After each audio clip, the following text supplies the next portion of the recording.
I woke up and suddenly everything was different, feeling this pain in my chest but not knowing what was in it. I sat up in my bed, stopped and turned my head. I didn't go back to sleep, I explored the world instead. As I made my way out of the house, I noticed the crowd was so aroused. Everybody conjugated. I stopped and contemplated. Finally, as I made my decision, I noticed the clouds had rotated. You see, the storm was just rolling in, and pretty soon the burden of sin would be lifted from our shoulders and shoulders of future kin. As I made my way through the crowd, the shout seemed to get more and more loud, and when I saw my Lord, the crown of thorns was bowed. Right on his side, I saw the robe that they stripped. I saw the lacerations from constantly being whipped. He did this for all mankind, for a world that was so lost. And as they placed it beside him, he immediately embraced his cross. You see, he knew what he had to do, and he envisioned this day since birth, and the whips continued to scorch his back, just like the sun scorched the earth.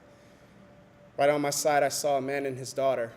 The little girl took a cup from her father and tried to nourish my Lord with water, but as the cup approached his lips, he could almost manage sips before the cup was kicked out of reach and it spilled, poured, and dripped to waste.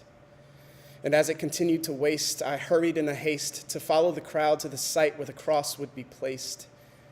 And I could see the agony in his face. They led him to that hill with intentions to kill, salivating from the mouth like this was some kind of cheap thrill, and all I could think is what he must feel. They laid him on the cross and drove the nails through his hands, and being witness to this, I could no longer stand. Furthermore, they hoisted him up, and I became obligated to turn my head and refuse to watch as my Lord suffocated. Gazing deep into his eyes, I could see he saw death as he looked up to the sky, ready to breathe his last breath. The battle ongoing back and forth, the battle between death and life hanging in the balance. The penalty of sin overcomes him. Weighing on his shoulders, the outstretched arms tremble. Anguish presses further boundaries one could allow. Blood and sweat gather constant and fall from his brow, but how? Soldiers look on with a scowl, delighted with his hands being nailed to the bow. Death is on the prowl, committed to his vow, but so is he.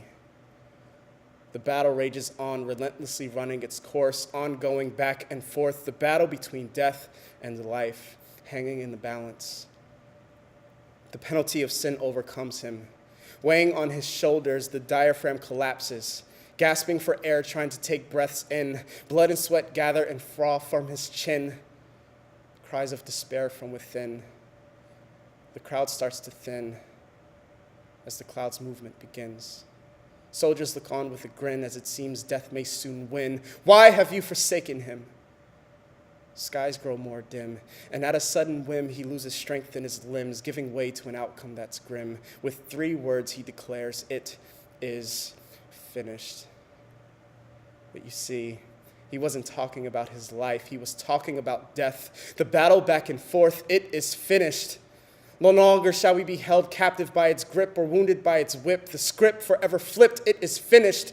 Jesus fully paid the penalty for our sins through his death on the cross. We are the passion which drove him to deliver death his loss.